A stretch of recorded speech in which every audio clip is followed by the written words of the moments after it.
Hi, hello all. Welcome to our channel Naavin Rusi. இன்னைக்கு நம்ம பார்க்க போற ரெசிபி butterscotch ice cream. வாங்க எப்படி பண்றதுன்னு பார்க்கலாம். Powdered sugar 100 grams எடுத்துர்க்கேன். பவுடர் பண்ணாம 2 டேபிள்ஸ்பூன் எடுத்துர்க்கேன். cashews கொஞ்சம் உடைச்சு எடுத்து வச்சிருக்கேன். ஒரு 1/4 கப் பால் எடுத்துர்க்கேன். ஒரு டேபிள்ஸ்பூன் பட்டர் எடுத்துர்க்கேன்.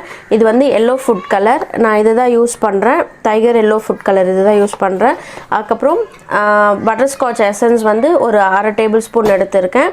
இதுக்கு வந்து cream fresh cream Amul fresh cream இதுதான் நான் 200 grams எடுத்துர்க்கேன். 250 ml கப் இதுதான் எடுத்துர்க்கேன். இது நான் எடுத்து ஃப்ரிட்ஜ்ல வச்சிருக்கேன்.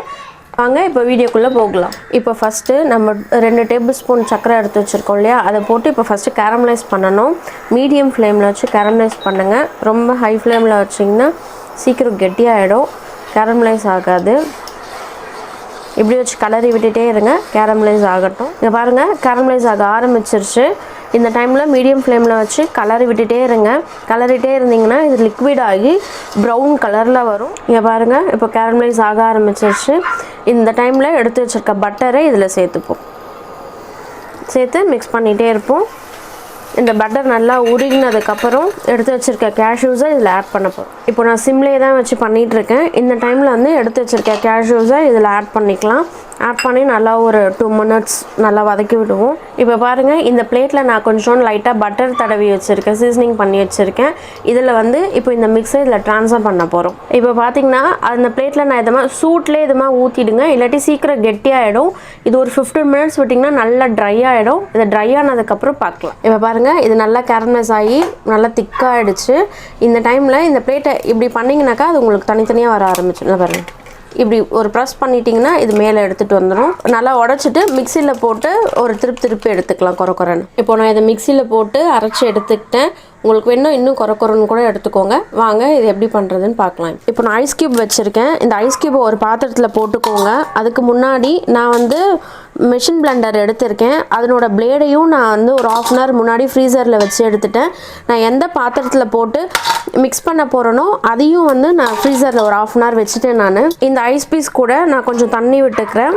தண்ணி விட்டுட்டு இப்போ நான் இதில் தான் போட்டு மிக்ஸ் பண்ண போகிறேன். இந்த பாத்திரத்தை இந்த ஐஸ் பீஸ் மேலே வச்சுக்கிட்டேன். இது வந்து 250 ml வந்து ஃப்ரெஷ் க்ரீம் நான் காமிச்சேன் இல்லையா, அந்த ஃப்ரெஷ் க்ரீம் அதையும் இது கூட சேர்த்துக்கிறேன். நான் வந்து எலக்ட்ரிக்கல் பிளெண்டர் எடுத்திருக்கேன். உங்ககிட்ட எலக்ட்ரிக்கல் பிளெண்டர் இல்லைன்னா இது மாதிரி ஹேண்ட் பிளெண்டர் எடுத்து இதை ஃப்ரிட்ஜில் ஒரு 1/2 hour ஃப்ரீசரில் வச்சுருங்க. எடுத்து இப்போ இதை மிக்ஸ் பண்ணுங்கள். ஒரு கண்டினியூஸாக ஒரு 7 to 8 minutes இதில் பண்ணிகிட்டே இருக்கும். இப்போ இது நல்லா இன்க்ரீஸ் ஆகிருக்கு, பார்த்தாலே தெரியும் நமக்கு நல்லா புஷ்ஷுன்னு வந்திருக்கு. இது மாதிரி வந்ததுக்கப்புறம் நம்ம எடுத்து வச்சுருக்கோம் இல்லையா சுகரு, நீங்கள் எல்லாத்தையும் போட்டுக்காதீங்க, கொஞ்சம் பாதி போட்டுக்கோங்க. பாதின்றது முக்கால்வாசி போட்டுக்கோங்க. நீங்கள் மிக்ஸ் பண்ணி பார்த்துட்டு உங்களுக்கு டேஸ்ட்டு பார்த்துட்டு போட்டுக்கோங்க. சிலர் வந்து சுகர் நிறையா இருந்தால் விரும்புவாங்க, சுகர் வந்து கரெக்டாக இருந்தால் விரும்புவாங்க. ஸோ இதை போட்டு மிக்ஸ் பண்ணிவிட்டு நம்ம வேணும்னா இன்னும் கொஞ்சம் சேர்த்துக்கலாம். நீங்கள் பாருங்கள் எவ்வளோ நல்லா ஃப்ளஃபியாக வந்திருக்குன்னுட்டு. இதுதான் கன்சிஸ்டன்சி, நல்லா க்ரீமி கன்சிஸ்டன்சி. இப்போது நான் எடுத்து வச்சுருக்க 1/4 கப் பாலில் பாதி அமௌண்ட் எடுத்திருக்கேன். எடுத்து விட்டு அதையும் மிக்ஸ் பண்ணிக்கோங்க நல்லா. இப்போது பட்டர்ஸ்காட்ச் எசன்ஸு ஒரு 1/2 teaspoon எடுத்திருக்கேன். அதையும் விட்டு நல்லா மிக்ஸ் பண்ணிக்கோங்க. இது நல்லா கலர் டார்க்காக இருக்குது. ஸோ நான் வந்து எடுத்து வச்சுருக்க கலர் பவுடர் நான் யூஸ் பண்ணலை. இன்கேஸ் சில இடத்துலலாம் வந்து வெறும் எசன்ஸ் ஸ்மெல் மட்டும் இருக்கும், கலர் இருக்காது. ஸோ அது மாதிரி டைமில் வந்து நீங்கள் எடுத்து வச்சுருக்க கலரை யூஸ் பண்ணிக்கலாம். இப்போ பாருங்கள் நம்ம ஸ்டார்டிங்கில் எந்த அளவு இருந்தது, இப்போ எந்த அளவு நல்லா ரைஸ் ஆகிருக்கு பாருங்கள். அந்த க்ரீமு ஃபுல்லாக ரெடி ஆகிடுச்சு. இதுதான் ஸ்டேஜு. இப்போ நம்ம எடுத்து வச்சுருக்கோம் இல்லையா கேரமலைஸ் பண்ணதை துருகி வச்சுருக்கோம் இல்லையா, அதை எடுத்து இது கூட கொஞ்சம் போட்டு மிக்ஸ் பண்ணிக்கோங்க. பாருங்கள் இது அவ்வளோதான், முடிஞ்சிடுச்சு. இப்போ நான் இதோட ஆஃப் பண்ணிக்க போகிறேன். ஆஃப் பண்ணிவிட்டு இது எல்லாத்தையும் ஈக்குவலைஸ் பண்ணி வச்சுட்டு இது அப்படியே எடுத்து ஃப்ரீசரில் வைக்க போகிறேன். சில்னஸ் இருந்துகிட்டே இருக்கணும், அப்போ தான் வந்து அந்த க்ரீம் நல்லா ஃப்ளஃபியாக வரும், இல்லாட்டி வராது. ஃப்ரீசரில் வச்சுட்டு ஓவர் நைட் ஃப்ரீசர்லேயே இருக்கட்டும். ஐஸ்கிரீம் ஆனதுக்கப்புறம் எப்படி இருக்குன்னு பார்க்கலாம். இப்போது ஒரு 12 hours ஆகிடுச்சு. நான் நேற்றுக்கு நைட்டு ஒரு 8:30 போல் வச்சேன் நான் ரெடி பண்ணி. இப்போ பார்த்தீங்கன்னா மதியானம் ஒரு 2 o'clock ஆகுது. 8 hours மேலேயே ஆகிடுச்சு. இது பாருங்கள் நல்லா சூப்பராக வந்திருக்கு. எடுத்து ஒரு 2 minutes வச்சுட்டு அதுக்கப்புறம் சர்வ் பண்ணுங்கள். பாருங்கள் நல்லா க்ரீமியாக சூப்பராக வந்திருக்கு.